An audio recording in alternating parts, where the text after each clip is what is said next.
You tried but you failed, you tried but you failed. पिछले 6-7 महीने में तुमने कितनी कोशिश करी, कितनी बार जीरो से स्टार्ट करने की हिम्मत करी, टाइम टेबल बनाया, टीचर्स बदले, लेकिन उसके बाद भी तुम वो नंबर हासिल नहीं कर पाए जिसकी तुम उम्मीद करते हो। क्या इसका मतलब तुम एक फेलियर हो? जी नहीं।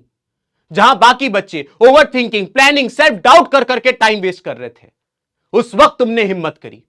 उस वक्त तुमने हिम्मत करी अपनी परिस्थिति बदलने की, उस वक्त तुमने हिम्मत करी अपने हालात बदलने की, इसलिए तुम ऑलरेडी बाकी बच्चों से आगे हो। इसको कहा जाता है ईफ्रम्स लॉ। आज के वीडियो में मैं तुम्हें किसी तरीके का ज्ञान नहीं देने वाला हूं, बस मैं तुमको वो 2 चीजें बताने जा रहा हूं जो तुम लैक कर रहे हो। इन 2 चीजों को अगर तुम अपने जीवन में आज उतार लोगे तो अभी भी तुम बोर्ड में 95% से ज्यादा ला पाओगे। सबसे पहला प्रॉब्लम है डिस्ट्रैक्शंस को कैसे अवॉइड करें। आप बच्चे मटेरियलिस्टिक चीजों से अपने इमोशंस कनेक्ट करके बैठे हुए हो। आप इंस्टाग्राम नहीं छोड़ पा रहे हो क्योंकि आपको इस बात का डर है कि आपके दोस्त जो आपको मीम शेयर करते हैं, जो आपके साथ रील शेयर करते हैं, वो शेयर करना बंद कर देंगे। आपको दोस्ती खोने का डर है। आप स्नैपचैट नहीं अनइंस्टॉल कर पा रहे हो क्योंकि आपको डर है कि आपकी 6 महीने की, 1 साल की स्ट्रीक टूट जाएगी।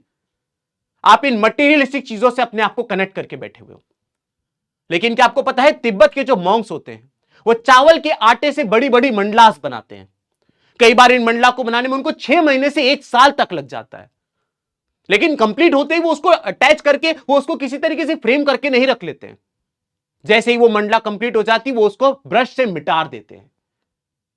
इससे हमें इस बात की सीख मिलती है कि हमें किसी भी चीज के साथ अपने आप को कनेक्ट नहीं करना चाहिए, अपने आप को अटैच नहीं करना चाहिए, क्योंकि अटैचमेंट से हम चीजों से दूर होने में मुश्किल हो जाती है। और यही चीजें आपको सीखनी होगी।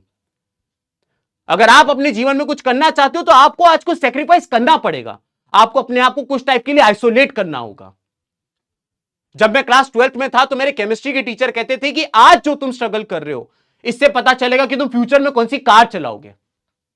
The struggle you are in today will give the strength for you tomorrow. और यह बात मेरे दिमाग में अच्छे से बैठ गई। मैंने क्लास 12th के बाद इतनी मेहनत करी कि मैंने अपनी जिंदगी को आज जहां पे हूं मैं वहां तक पहुंच पाया हूं। और यह चीज आप भी कर सकते हो। अगला प्रश्न तुम्हारे दिमाग में होगा, क्या 45 दिन सफिशिएंट है सर? क्या अब भी हमारा कमबैक हो सकता है? हमने तो अभी तक पढ़ाई नहीं करी, हमने तो अभी तक कुछ शुरू भी नहीं किया। बाकी बच्चे तो कोर्स कंप्लीट करके बैठे हुए हैं, कोई रिवीजन कर रहा है, कोई मॉक टेस्ट लगा रहा है। क्या हमारा कुछ नहीं हो सकता? बिल्कुल हो सकता है। अगर 18 दिन में महाभारत जैसा युद्ध खत्म हो सकता है, अगर 24 दिन में गांधी जी दांडी यात्रा करके ब्रिटिश साम्राज्य को भारत देश से उखाड़ सकते हैं, तो तुम 45 दिन में क्लास 10 का बोर्ड एग्जाम नहीं निकाल सकते हो? बिल्कुल कर सकते हो। तुमको खुद पे भरोसा करना होगा।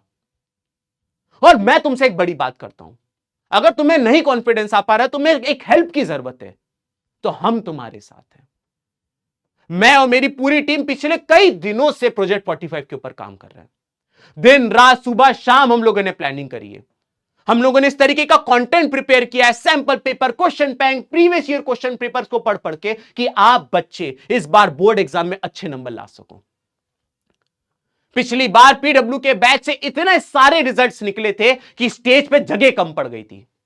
City topper, state topper, national topper हमारे इस बैच से निकला था। And we are not done yet. इस बार हम और भी बेटर और भी ज्यादा पावर के साथ आ रहे हैं। अगर तुमको जरूरत है, अगर तुमको हेल्प की जरूरत है, तो हम तुम्हारे साथ हैं। मैं और मेरी पूरी टीम तुम्हारे सारे सब्जेक्ट, चाहे वो साइंस हो, मैथ्स हो, एसएसटी हो, हिंदी, इंग्लिश, संस्कृत, आईटी, कुछ भी हो, हम तुम्हारी सारी तैयारी कराने के लिए आ गए। बस तुमको हमसे एक वादा करना पड़ेगा कि तुम आखिरी तक खड़े रहोगे, तुम मेहनत करने से अब नहीं घबराओगे। अगर हां तो तुम्हें आज कमेंट सेक्शन में लिख के जाना है, I can and I will, और मैं मिलता हूं तुमसे प्रोजेक्ट 45 में। Thank you.